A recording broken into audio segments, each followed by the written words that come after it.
हरे कृष्णा, जय श्री राधे। हमारे YouTube channel पर आपका स्वागत है। आज हम भगवतम के 5वें स्कंद के 5वें अध्याय में राजा ऋषभदेव के गहरे उपदेशों पर चर्चा करेंगे।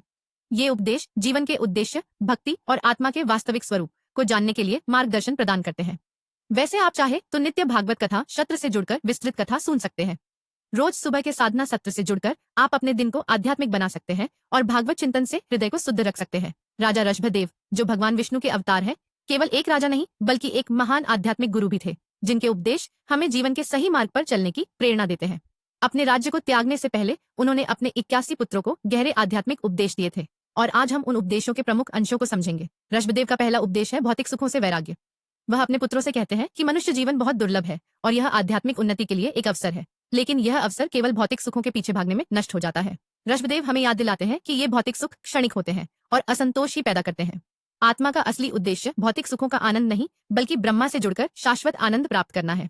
अगला उपदेश है ब्रह्मा या सर्वोत्तम ईश्वर के प्रति भक्ति। ऋषभदेव कहते हैं कि ब्रह्मा के प्रति सम्मान केवल पूजा और यज्ञों तक सीमित नहीं है, बल्कि यह हमारी पूरी जीवन शैली का हिस्सा होना चाहिए। ईश्वर विष्णु या कृष्ण के रूप में ब्रह्मा के व्यक्त रूप है और उनके प्रति सच्ची भक्ति हमें आत्म साक्षात्कार की ओर मार्गदर्शन करती है। सच्ची भक्ति वह है जो हमारी आंतरिक शांति को प्राप्त करने के साथ साथ हमें आत्म साक्षात्कार की ओर अग्रसर करती है। ईश्वर से जुड़े रहने का यह सर्वोत्तम मार्ग है। ऋषभदेव का तीसरा उपदेश है धर्म के अनुसार जीवन जीना।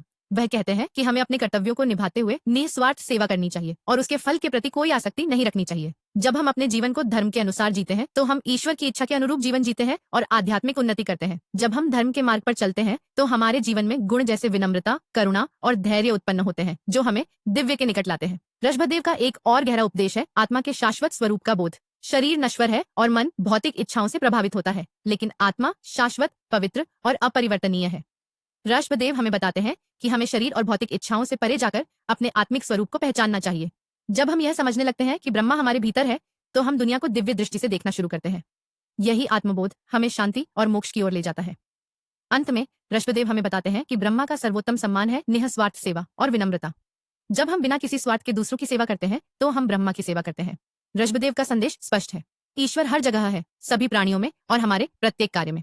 जब हम निस्वार्थ सेवा करते हैं तो हम ब्रह्मा की इच्छा के अनुसार अपना जीवन जीते हैं और यह हमें आध्यात्मिक जागरण की ओर ले जाता है। दोस्तों, राजा ऋषभदेव के उपदेश हमें हमारे असली उद्देश्य की याद दिलाते हैं, भक्ति, निस्वार्थ सेवा और आध्यात्मिक ज्ञान की दिशा में जीवन जीना। जब हम भौतिक सुखों से ऊपर उठते हैं और ब्रह्मा से जुड़ते हैं तो हम सच्चे आनंद और मोक्ष की प्राप्ति कर सकते हैं। आपका धन्यवाद कि आपने आज के इस वीडियो को देखा। अगर आपको यह वीडियो अच्छा लगा हो तो कृपया लाइक, शेयर और सब्सक्राइब करें ताकि आप और अधिक आध्यात्मिक सामग्री प्राप्त कर सकें। आपको शांति और ज्ञान की प्राप्ति हो। हरे कृष्णा।